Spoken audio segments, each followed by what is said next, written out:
Year, an exciting season for us as we transition to the Big Ten. I'm pleased with how training camp has gone so far.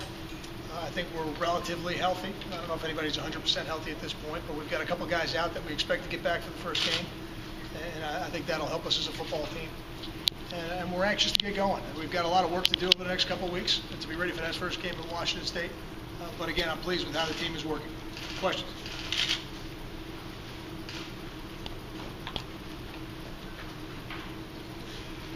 Coach, you kind of have almost mixed emotions as far as Peter's coming from the New Jersey Herald. You kind of have mixed emotions. On the one hand, like, wow, cool, we're in the Big Ten, the panache, Penn State, Michigan, but also, wow, we're really going to have to still step up our game to kind of hang in this division, or it's just all excitement. To me, my emotions are mixed. I think if you want to be the best, and your goal as a program is to ultimately be the national champion, then you got to play against the best. And I think this schedule and this alignment in the Big Ten affords us every opportunity to do that. So I don't think anybody in this program is anything but excited about the opportunity to play against some of the most storied programs in the history of college football, to be in the premier academic athletic conference in the country. And when we recruited these players, we recruited them with the goal in mind to be the best, and they want to compete against the best. Kyle, could you just talk about, I know you lost the Pinstripe Bowl, but in a way, was that playing Notre Dame, a Big Ten-like opponent, is that a perfect scenario to launch you guys into the off-season because you got a kind of a look at what you're going to see all this season? I think competing against an Arkansas team, competing against a couple really talented teams in our conference last year, and then competing against Notre Dame in the bowl game, all get you ready to play against top-notch competition.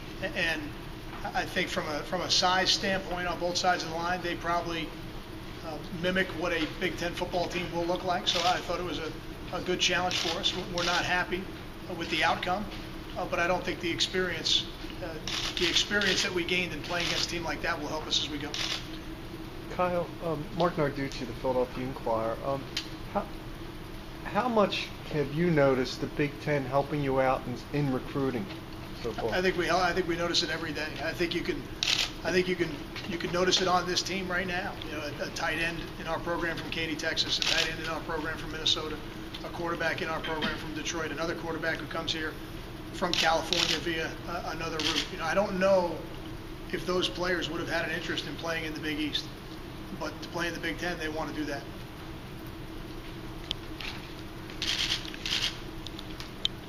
Coach, Patrick JCTV. I want to follow up on the last question. Coach Yama, before he left, had made the statement years ago, and said it's crazy, that he wanted to build a fence around the state to keep recruits here. That has to be upgraded by the approach that you're going to take. How do you keep kids in Jersey now going away being in this conference? I think we've done that. I think that is something that we've done over the last 9-10 years that I've been fortunate to be a part of this program. And recruiting is always about finding the right people for your program, for your culture, for your university. And the footprint that we recruit, the state of Rutgers, always begins in New Jersey. And we're very fortunate to have a highly populated area, and not just a highly populated area, a highly populated area that plays high school football on a really high level, one of the top high school football states in the United States. So there are so many players in our home state here. We're always going to have a huge percentage of our team right here from home in New Jersey, but we don't discount southeastern New York. We don't discount eastern PA, where guys like Chris Muller, Tyler Croft, Taj Alexander, Dre Boggs, these are players in our program that are going to help us going forward as we go to the Big Ten. We don't ever discount the Delaware, Maryland, D.C. area that produces guys like Lorenzo Waters. We don't ever discount Florida, which is something that we've recruited for a long time here, that brings us players like Caleb Johnson, Engineering Grant, and many others. So, I don't know if any program in the country ever finds all their players right at home, but for us, recruiting will always start at home, and I couldn't be more excited about the New Jersey players that are in our program. Kyle, could you take me through hiring Fridge? Was there a moment when you thought he might decide to stay retired? You and Ralph are on a nickname basis now, Steve. Ralph was somebody that I had reached out to 2 years ago, and we didn't have a prior relationship. We had some mutual acquaintances because he had grown up in Westchester County and and I had grown up in New York. So over the years, we had some mutual acquaintances. I had actually met him years ago at a clinic, which I'm sure he wouldn't remember that because it was a very brief meeting at the time.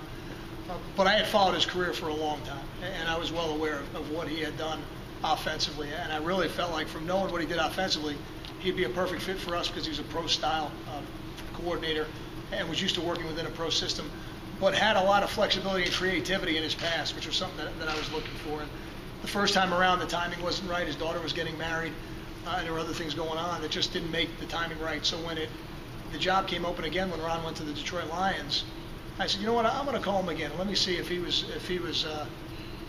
really the timing wasn't right, he was just letting me down easy. And sure enough, it ended up being the right timing second time around. We had, I think, 2 or 3 conversations on the phone.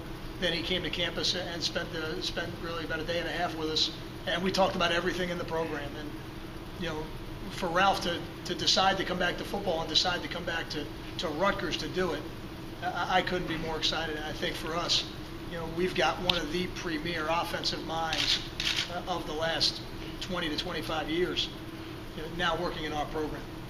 Is there one way more than others that he's impacted the program specifically? Well, I think the play of quarterback, and that's always the most important position. It's the most important decision you make, who you hand the ball to as your starting quarterback. And I think he's had a great influence, not just on Gary, but on Mike and on Chris. And I think eventually we'll see that trickle down to some of the younger guys that are in the program as well. So to me, it certainly starts there. But in practice, I'm starting to see some of that creativity come out because guys like Tyler Croft is healthy now. A guy like B.J. James is healthy now. He's got Leonte Carew to use on a daily basis. I think now having all the weapons in the offense on a day in and day out basis, it gives him a chance to really be creative. So I think certainly the decision making at the quarterback position, I think, is better than it's ever been. And the flexibility of the personnel and how he's using it, those would be the 2 areas I've seen it. Koch, you're heading into year 3, 2 years left on your contract. Do you consider that to be a make or break season for you? I don't ever think of it like that. And I'm not naive to not understand why people ask those questions, but to me, the only thing that I focus on is how can we make this football program better today. And I preach it to the players, and I preach it to the staff, and I better be doing it myself by example. Our goal today is to be 1-0. And what that means is every opportunity we get to do something and do it right, we want to do it right. And right now it's this press conference. After this, it's going to be the team picture. And then eventually it'll be a run through tonight to get ready for tomorrow's scrimmage. So little by little as we go through the day, we're going to try and be 1-0 at every stage. And as we do that, we're going to have great success in this program. Is there any way to quantify how much more physical the Big Ten would be if the Big East I don't know. I don't know if there's a way to quantify it. I think I've been given this advice from some really smart football coaches. They say, make sure you got enough linemen. I think there's a reason for that. Those are the guys that do the most hitting. They're the biggest bodies. It's the most impact on the body. So those guys are going to get dinged up a little bit. So you need to be able to go into your depth. And as I've said, I'm excited that we've got 8 to 10 defensive linemen that are going to play for us, and I think can play at a high level. And now on the offensive line, where I felt like we needed to build some depth, I think we're moving in the right direction. I think a guy like Derek Nelson is moving in the right direction. A guy like J.J. Denman is moving in the right direction. A guy like Brian Brody, Dorian Miller. I see all those guys moving in the right direction.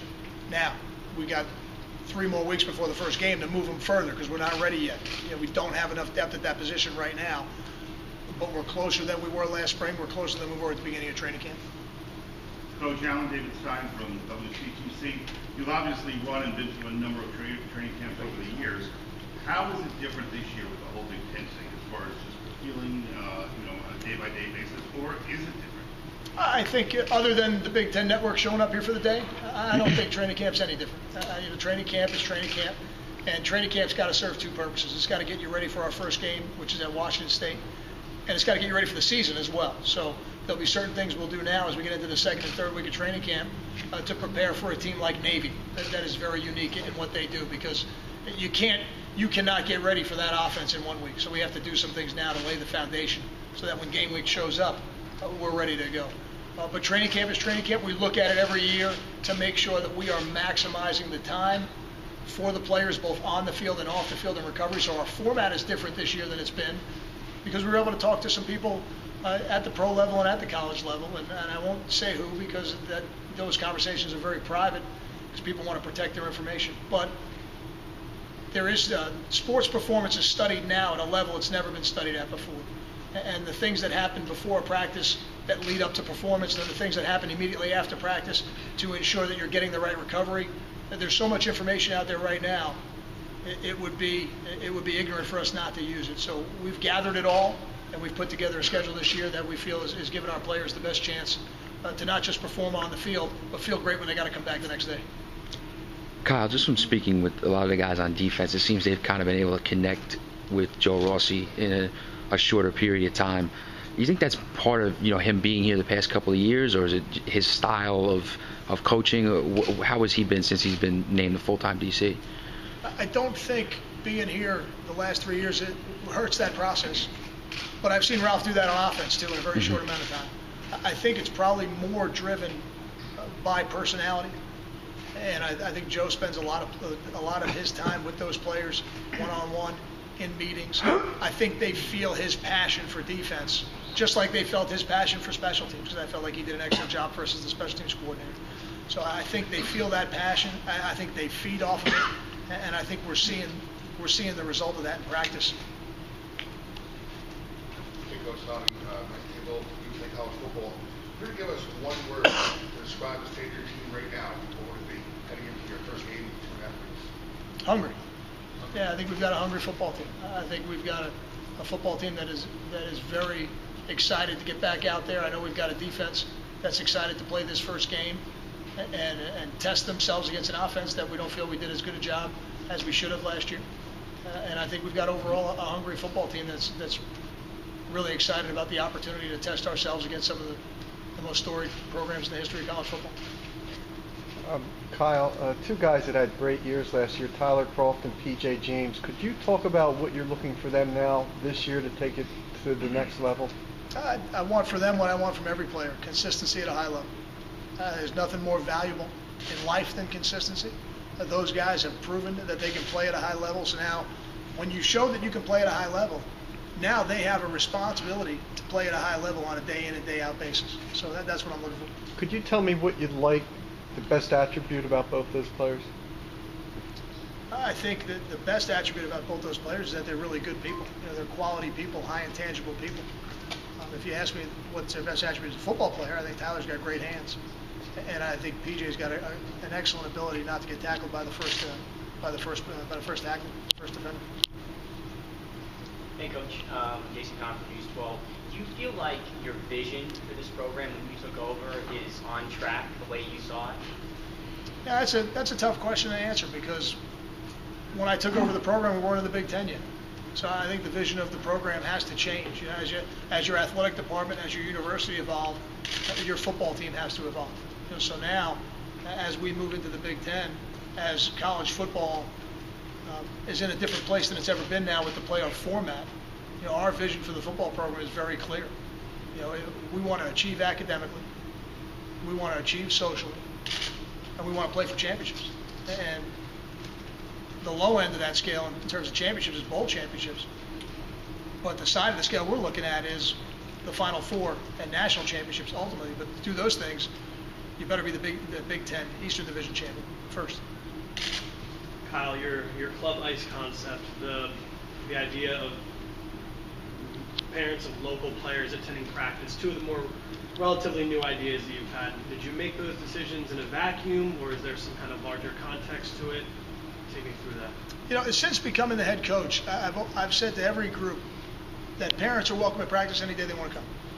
And I think when you, as a parent, and I've got my daughter here today, but when you as a parent hand your child off to a coach, to a team, you want it to be an extension of your family. And I want them to be an extension of our family. So if they want to come to practice, we welcome that. I think that's great. And I think and one of the advantages that some of the local players here have is that they're not only do you get a chance to go away to school, because when you're on a college campus, you're away at school, but there are certain parts of it that the people you love can be a part of. And I think that's an advantage for us. But that's something I've done since becoming the head coach. I've had that policy. Club ice is a different conversation. I think you guys are seeing the video. We thought that would be something interesting that the players would enjoy. I don't know that we could have anticipated the reaction from the players as it all got started. So I was glad they enjoyed it. I probably got to give more of the credit to our strength staff and Will Gilkison in operations and his staff, because they came up with some of the ideas for that, and I okayed them. I will take credit for actually being in the ice tubs with them when it happened. But that started out as something we thought would just be enjoyable for them and create a lot more excitement than we realized. So, Will Gilkison tells me he can top it this week, so we're going to find out. Hey, Coach, what have you seen from Ben McDaniels, both recruiting-wise and as he helped you in the Midwest, and also him as a coach since he took over? Yeah, Ben comes from a family of great coaches. And he's another one in that line. And he's a very, very sharp offensive football coach. He's had some great experiences. He's had the opportunity to work with some really good offensive people, and you can see that. And he is somebody who I think's got an excellent scope of offensive football. He's not just a receiver coach who is involved with the passing game. He's involved in the conversations when they go to the run game. He's involved in the conversations when they go to protections. And I think he brings a lot of experience to our staff. I think he's a young, energetic guy. I think he's done a good job in recruiting. I think it's hard to evaluate that before his first signing day. And really, in the first year, sometimes it's hard to evaluate that as he's building his relationships. But I know he's already got a lot of homegrown, inbred relationships in the state of Ohio because of his dad being a high school coach there. Coach, you're in the toughest division of the Big Ten. How are you dealing with your players, dealing with the fact that the perception of where they're at now is where they'll be at the end? I don't think we deal with perception, and I don't think we deal with anything on a scale like that. I don't know how much. I don't know how big picture talk is productive to a football team. I know why it happens. I understand why people do it, but when you're involved in the day-to-day operation of the football team, offense, defense, special teams, we're not thinking in that way. We're thinking very specifically about today, and when we get to game day in a couple of weeks, we'll be thinking very specifically about being 1-0 versus Washington State. And everybody who comes out of the tunnel, coaches and staff alike, will think about nothing but being 1-0 until that game is over. And then when that game is over, you process what happened, you make improvements, and then you get on to the business of being 1-0 next week. And that is the way you have to handle a football season. And I don't think it works any other way. Kyle, when you went through the evaluation process during the offseason, did you assess your own performance, and can Rutgers fans expect anything different out of you, coaching style-wise? I think, when you say coaching style, I think as a coach, what I want to do every year is play to the strengths of my football team. I think that is critical. I think you got to coach the games to the strengths of your team. You got to coach the games to the matchups that you're in, and then you got to be flexible, because sometimes you think a game is going to go a certain way, and you get into the game, and it's a completely different game than expected. I can go all the way back, really, to the Fresno State game. I did not expect that type of shootout in that game. I knew they were good on offense, and I knew they had an excellent quarterback, but I don't know that I would have predicted those kind of numbers on both sides going into it. But I think you got to be flexible. I remember in my first year on the road at Arkansas, they had us down, I want to say, might have been down by 10 at the time, and they had stopped us on third down, and I just felt like the momentum of the game was getting away from us. So we had a fake punt, we used it, and it worked. And does that play win the game? No, but it puts you back in position to win the game as the game goes on. So I think that, those are the things. Hopefully every year I get a little bit better at making those decisions. Having somebody on our staff like Ralph, who made those decisions for 10 years, I think is an advantage for me, because I get a chance to bounce those scenarios off before we get to game day. And what about just assessing your own performance from last season? What do you do any of those evaluations? I do exactly what I ask the players to do. I come in here every day, and we do everything we can to make this program 1-0. And I think if you do that, then you do your job in peace. And the evaluation part of it, I guess ultimately you're evaluated by wins and losses. So our job right now is to make sure that we're 1-0 versus Washington State. Kyle, what has Phil Galliano brought to the director recruiting job? Phil was a very effective recruiter when he was here. Very strong ties in South Jersey and southeastern Pennsylvania. I think he's a guy who connects very well with the high school players here in the state of Rutgers, and having those relationships at the coaching level has helped us do that. And Tark did a great job for us in the first couple of years that he was here with me as the head coach. And I think what Phil has allowed us to do is have a very smooth transition, because without Phil, that could have been a void that would have been tough to fill. We were fortunate to have Phil here and be able to move him into that spot. And you seem like guys really active on social media. Just how important is that? I mean, obviously with recruits and just among your coaching staff, that's something you want them to maybe do more of, or just how important is it? I think social media is very important in this day and age of recruiting. This is the way young people communicate. So I don't think there's any substitute for it. People who think it's going to go the other direction are wrong. It's not. It's not going to go the other direction. So, with our own team, we try to advise them on how to use it appropriately. But when it comes to recruiting, you better be involved, because that's what they're looking at every day.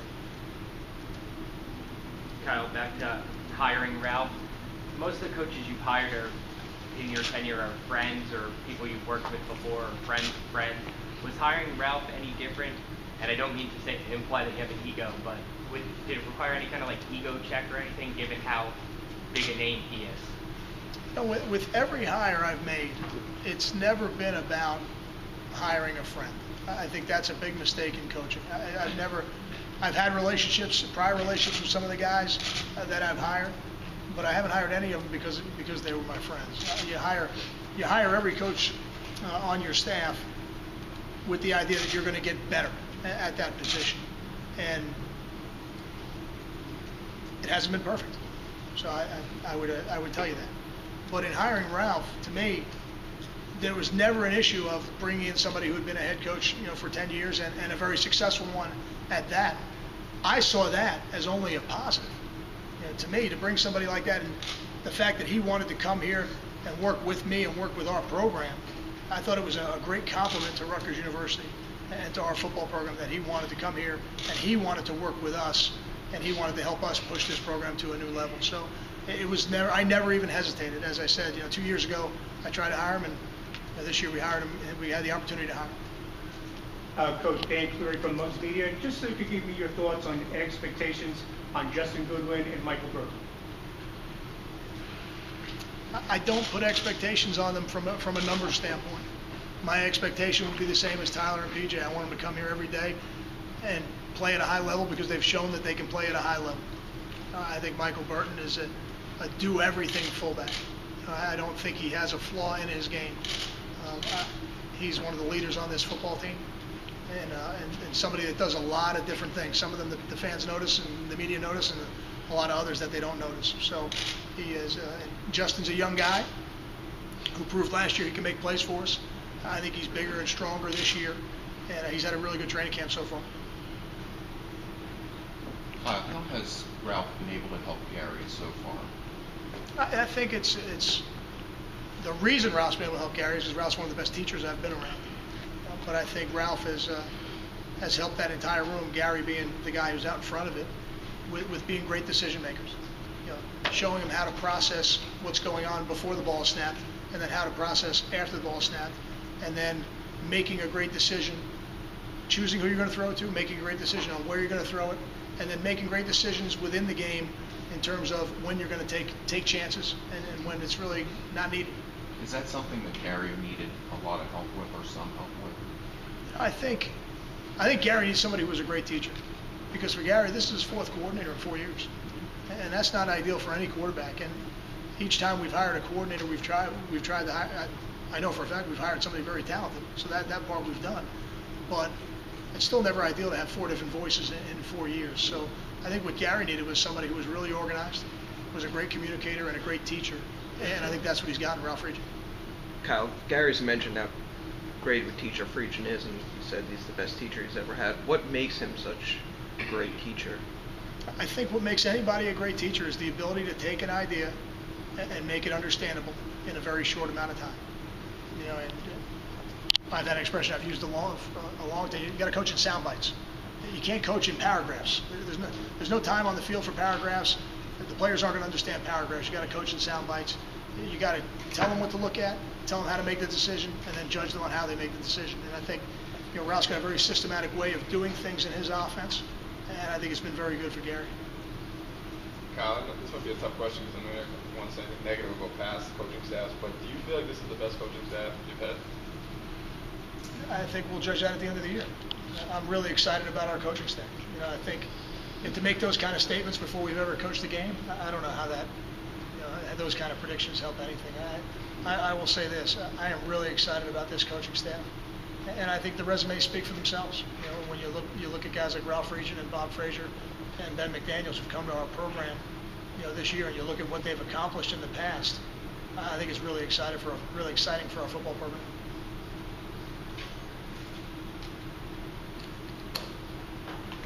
Any other questions?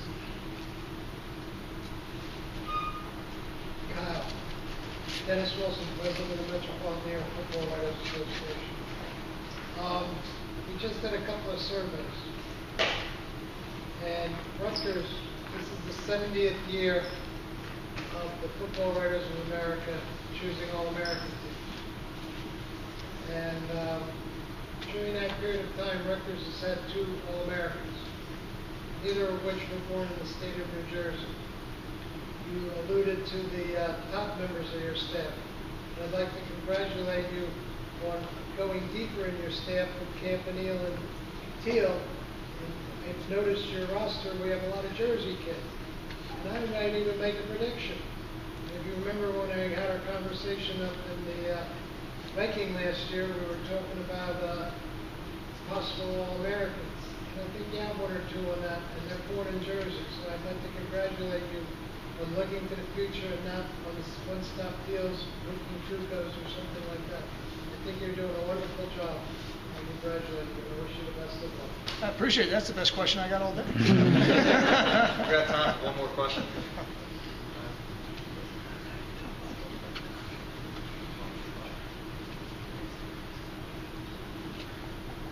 All set? Okay, guys.